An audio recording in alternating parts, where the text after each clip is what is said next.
నమస్తే అండి. నమస్తే సార్, నేను ఇంట్రడక్షన్లో చెప్పినట్టు ఫోన్ అడిక్షన్ అన్నది ఇప్పుడు అది అయిపోయింది. దాని తర్వాత వచ్చేవి ఇప్పుడు మెమరీ లాస్ ఒకటి, మానసికంగా వాళ్ళు దేని మీద కాన్సన్ట్రేట్ చేయలేకపోతున్నారు, విపరీతమైన ధోరణి వచ్చేస్తుంది, అంటే రాక్షసత్వంలో వచ్చేస్తుంది అనమాట. వాళ్ళ దగ్గర నుంచి ఏదైనా లాక్కున్నా వాళ్ళకి కావాల్సింది కొనివ్వకపోయినా బీభత్సంగా అయిపోతున్నారు. ఇదంతా ఫోన్ వాడడం వల్ల వాళ్ళ మానసిక పరిస్థితి డిస్టర్బ్ అవుతుంది అని చెప్పొచ్చా సార్? అదే ఇప్పుడు 100 కారణాల్లో ఇదో కారణము. ఇంతకుముందు జీవన శైలిలో అందరూ ఇంటిల్లి పాది పొద్దున్నే సూర్య ఉదయానికి మొదట లేచేవాళ్ళు. ప్రతి ఒక్కరికి పని ఉండేది. పిల్లలకు కూడా ఏదో గడ్డి వేయడమో ఇంకో షాప్కి పోయి రావడమో పొలం పనుల్లో కొంచెం ఇన్వాల్వ్ కావడమో ఏదో పనిలో ప్రతి ఒక్కరు ఇన్వాల్వ్ అయ్యేవాళ్ళు. సో జీవన విధానంలో ఏది మనకు అవసరమో మన జీవనానికి ఆ సరిపోయే పనులే చేసేవాళ్ళు అందరూ, అందరూ ఇంటిల్లి పాది. అప్పుడు ఈ రకమైన అడిక్షన్స్ అనేది ఏం లేదు. It's not an addiction. ఇప్పుడు వర్క్ అనేది అడిక్షన్ ఎట్లయితుంది? పొలం దున్నితే పంట పెడితే ఆహారం వస్తుంది, ఆహారం తింటాం అందరూ. మనం కష్టపడి పండించిన పంట కాబట్టి దాని మీద గౌరవం పెరుగుతుంది. అది పోయి ఇప్పుడు గేమ్స్ మొదలుకొని అన్ని వైల్డ్ గేమ్స్ కదా. వాడు వస్తాను దేంట్లోకి అవుతాడు. ఇంతమంది ఎంగేజ్ అయ్యేది ఆ ఇంటి పనుల్లోనో పొలం పనుల్లోనో. వాళ్ళ పేరెంట్స్ చేతి వృత్తులు అయితే వాళ్ళు మట్టి కలిపేదో, కొంచెం ఆ పొగ వేసేదో, కొంచెం సర్ది పెట్టేదో, ఏదో పనిలో అది తీసుకురా అంటే అట్లుండేది.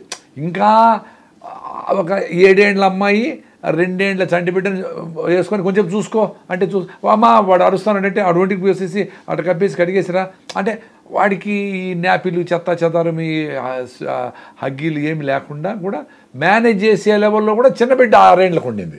సో వాళ్ళకి సెల్ ఫోన్లో గేమ్ ఆడి వాడిని చంపిన, వాడు వచ్చినాడు, వాడు చంపి వీడు చంపి ఇది అది ఈ క్రియల్గా 4 ఏళ్ళు 3 ఏళ్ళ పిల్లల నుంచి అదే గేమ్స్ ఆడిపిస్తే యాక్టివిటీ ఏం లేదు.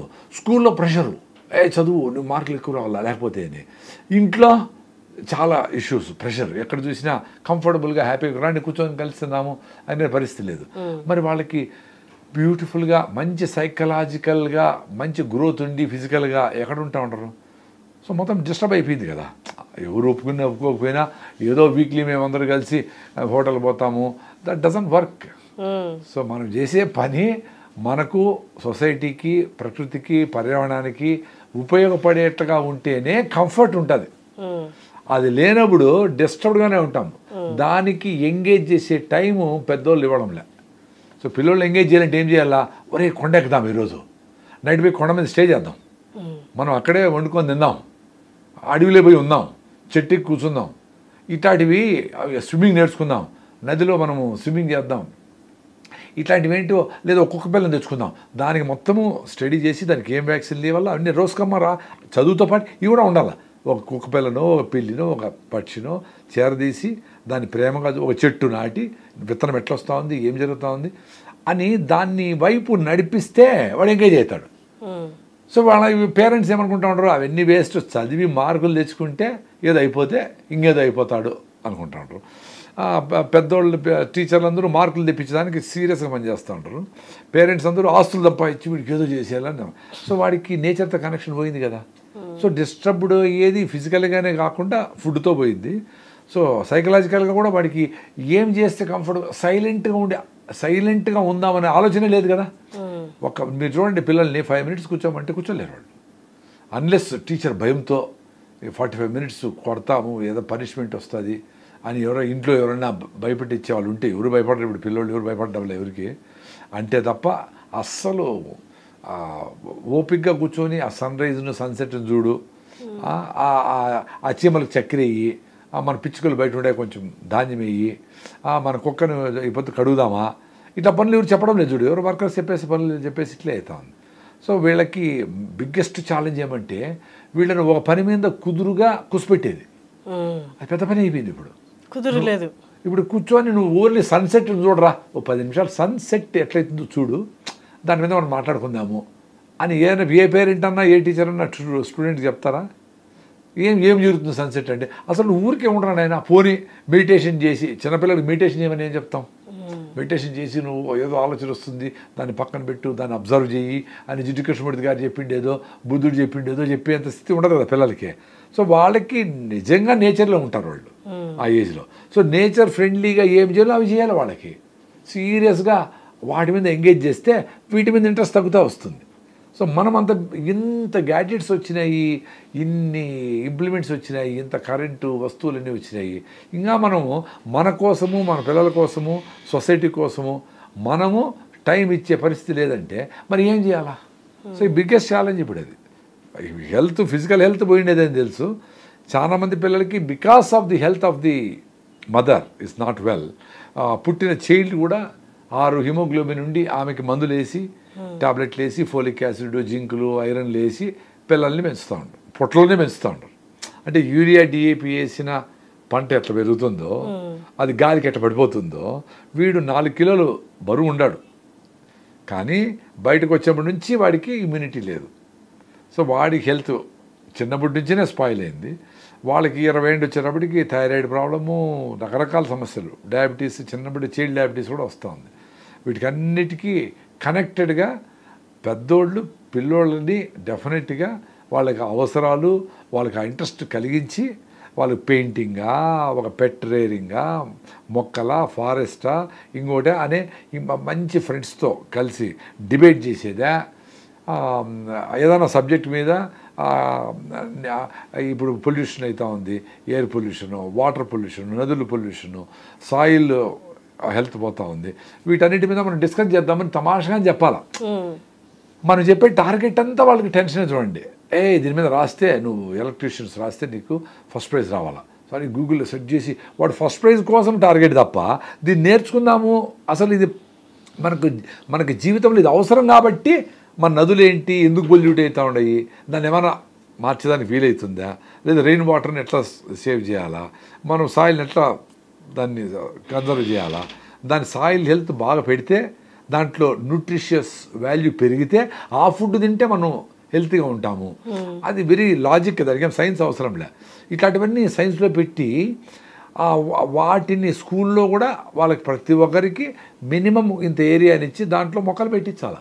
అరే రేపు వస్తానే, అరే నీడు పోలేదు కాబట్టి చూడరా ఇప్పుడు ఎండిపోయింది, సండే మనం సండే కూడా వచ్చి పోసిపోతే కదా మన మొక్కలు పెరిగేది అనేది వాళ్ళకే వచ్చేట్లుగా చేస్తే వాడు మంచి సీఈఓ అవుతాడు. పెద్ద కంపెనీకి సీఈఓ అయితే వాళ్ళ ఎంప్లాయీస్ అందరినీ కూడా జాగ్రత్తగా చూసుకుంటాడు.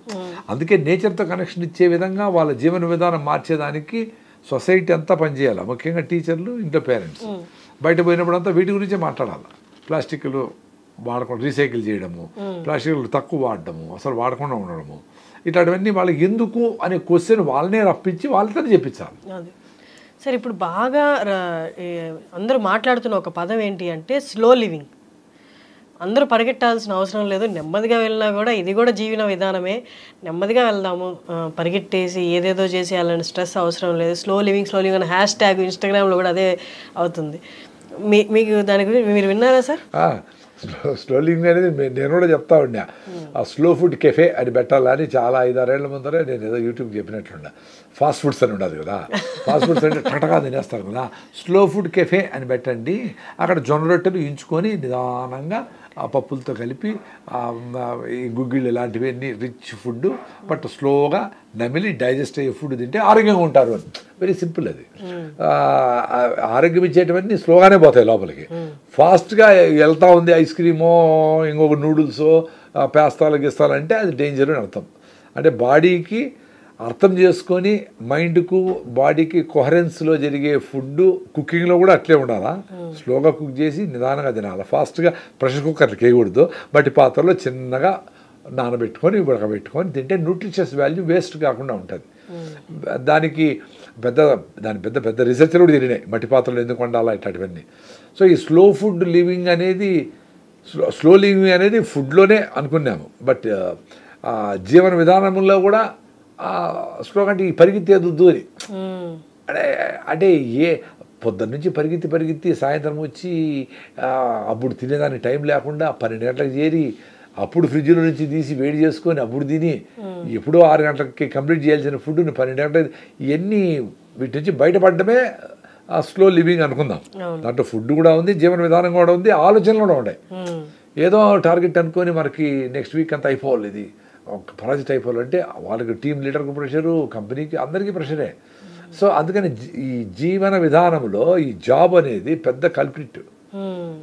అందుకని మనం బతికేటకు ఉంటే ఏ చేతివృత్తులైనా చేసుకొని 4 కుండలు చేసుకుంటాము, లేదా కొంచెం పొలం పెట్టుకుంటాము, మంచి ఆర్గానిక్ ఫుడ్ తయారు చేసుకుంటాం, మనం తింటాం, ఫస్ట్ ఆరోగ్యంగా ఉంటాము. డబ్బులే వద్దు, 4 షర్ట్లు ఉంటే చాలు, 5 షర్ట్లు అవసరం లే. ఇప్పుడు సిటీలో బతకాలంటే దానికి ఈ మీటింగ్ పోవాలంటే దానికి టై ఉండాలా, అది ఇష్యూ ఉండాలా, ఈ బ్రాండ్ ఉండాలా, అవన్నీ లేన మన ఊర్లో ఉంటే మనం ఏదో పంచి కట్టుకుంటాం ఉంటాము, గుడ్డలు ఉతుకుంటాం, వేసుకుంటాం, సింపుల్గా ఇంత ఖర్చు అవసరం లే. సో స్లో లివింగ్లో ఇవన్నీ జీవన విధానంలో మనం చేసే ప్రతి పని కూడా యాక్టివిటీ అవుతుంది స్లో లివింగ్ అంటే. రెండోది స్లోగా ఉండాలి కదా అని బిడ్డ బాయిలో పడినాడంటే స్లోగా పోతే కుదరదు, అవసరమైనప్పుడు ఫాస్ట్గా ఉండాల్సిందే. ఫాస్ట్ స్లో అనేది రిలేటివ్ టర్మ్. ఇప్పుడు ఫాస్ట్గా ఉండాలా, బస్సు వచ్చేస్తా, ట్రైన్ వెళ్ళిపోతుంది, తొందరగా పోవాలా, నేను స్లోగానే కారు తోలుతాను, నేను స్లోగానే రైల్వే స్టేషన్ పోతాను, ఎట్లా కుదురుతుంది? సో సపరేట్గా స్లో అని కాదు, సపరేట్గా ఫాస్ట్ అని కాదు, ఎప్పుడు అవసరం అప్పుడు ఫాస్ట్గా ఉండాలి. ఇప్పుడు హంట్ చేసేటప్పుడు చిరుతపులి నేను స్లోగా పరిగెత్తాను, జింక దొరికమ్మా అంటే దొరుకుతుంది. మనం కూడా ఏ పని ఫాస్ట్గా చేసేటప్పుడు చేసేట్టుగా ఉండాలి. అనవసరమైనప్పుడు ఫాస్ట్ అవసరం లేదు, అనవసరమైన దగ్గర స్లోగా కూడా అవసరం లే. ఫాస్ట్గా పోతే ఏదైనా అచీవ్ అవుతాం అనుకుంటే చేద్దాం, మళ్ళీ స్లో అవుతాము, హ్యాపీగా ఎంజాయ్ చేస్తాము. ఇప్పుడు మీరు చూడండి, హంటింగ్ చేసినప్పుడు చీట ఫాస్ట్గా పోయి పట్టుకుంటుంది, దాన్ని పట్టుకునేసి మళ్ళీ స్లో దాన్ని అట్లా చంపేసి ఏదో వీక్ చేసేసి స్లోగా తింటుంది, ఎంజాయ్ చేస్తా తింటుంది, గంటలు తింటుంది, మళ్ళీ 2-3 రోజులు తిందాం. ఆకలి అయితే కానీ మనలాగా గంటకు మధ్యాహ్నం ఎప్పుడు అయిందా, 1 అయింది, 4 అయింది, స్నాక్స్ కావాలా, ఇట్లా 4 సార్లు తిందాం. సో స్లో లివింగ్ అనేది it's all together different ball game. Slow living అనేది ఎక్స్ట్రాడినరీ థాట్ ఉండే వాళ్ళకే వస్తుంది. స్లోగా అరే ఈరోజు ఏం పని లేదు, హ్యాపీగా ఇంట్లోనే ఉంటాము, మనం ఏం పని పెట్టుకోం, ఎక్కడికి పోము, ఏం పని చేయము, అసలు మనకి ఎక్స్ట్రా ఇస్తామంటే కూడా మనం పని చేయము, నైట్ అంతా పని చేయి నీకు ఎక్స్ట్రాగా ఇస్తాం డబ్బులు అంటారు ఏదైనా కంపెనీ. మేము చేయము, నైట్ మేము హాయిగా నిద్రపోతాము, పొద్దున్న లేసి వాకింగ్ పోతాము, మనం మంచిగా మామిడి పళ్ళు సీతాఫలం కాయలు తెచ్చుకొని తింటాము, నిదానంగా ఎంజాయ్ చేస్తాము. అదే స్లో అంటే. స్లో అంటే ఏదో వదిలేసేదని కాదు, నువ్వు ఏది ఇష్టమో అది చేయగలిగే టైం నీకోసం స్పేర్ చేసుకునేదే స్లో లివింగ్. ఈ ఫాస్ట్ లివింగ్ అంటే ఏంది, నీకు ఇష్టమైనవన్నీ పక్కన పెట్టేసి మీ ఫ్రెండ్తో గడపాలా, ఏదో ఒక ఫారెస్ట్లోకి పోవాలా, లేదో షాపింగ్ పోయి ఏదైనా మంచి ఫ్రూట్స్ తెచ్చుకోవాలా, ఇంట్లో ఏదైనా మంచిగా కొబ్బరి లడ్డూలు లేదు చేసుకోవాలా, టైం పడుతుంది, దానికి టైం లేదు. అట్లా లేకుండా నీకోసం నువ్వు నీకు ఇష్టమైనవి చేసుకొని నీకు ఇష్టమైన వాళ్ళతో కలిసి నీకు ఇష్టమైన పనులు చేసేదానికి స్పేర్ చేయలేకపోతే that's a waste game. That's ఎప్పుడన్నా ఒకరోజు ఏదైనా అవసరమైనప్పుడు సరే, కానీ ప్రతిరోజు ఇట్లే ఉంటే how can it be a life? ఇప్పుడు నేను ఇంత బిజీగా ఉంటాను అయినా కానీ ఇప్పుడు మీ ఛానల్, ఇంకో ఛానల్, పొద్దున్నే ఇంకొక కన్హా శాంతివనంకి అక్కడ పోయి అక్కడ కన్స్ట్రక్షన్ చూసుకొని అట్లా బిజీగానే ఉండా, కానీ స్లోగానే ఉండా కదా. చూడు మీకు కూడా టైం ఇస్తా ఉన్నాను, నైట్కి బయలుదేరి మళ్ళీ నైట్ అంతా జర్నీ చేసి మదనపల్లికి 600 కిలోమీటర్లు పోయి పొద్దున్నే చేరుతాం, ఈరోజు అవసరం కాబట్టి వెళ్తా ఉన్నా. సో అట్లా మనము మనకి ఇష్టమైన పనులు చేసుకునే దానికి కూడా కొంచెం టైం స్పేర్ చేసుకుంటే అద్భుతాలు జరుగుతాయి. మీరు కార్లో ట్రావెల్ చేయరా? నేను కార్లోనే డ్రైవ్ చేస్తాను. ఇప్పుడు ట్రైన్ కార్లో నేనే సెల్ఫ్ డ్రైవింగ్ చేస్తాను. మదనపల్లి 600 కిలోమీటర్లు సెల్ఫ్ డ్రైవింగ్ చేస్తాను. ఇప్పుడంటే వాలంటీర్స్ చాలామంది ఉన్నారు, వాళ్ళతో కలిసి ప్రయాణిస్తాను. ఎందుకంటే నెక్స్ట్ జనరేషన్ వాళ్ళు కూడా మాతో కలిసి తిరగదాము అనుకునే ఆలోచన వచ్చేది గొప్ప విషయం కదా.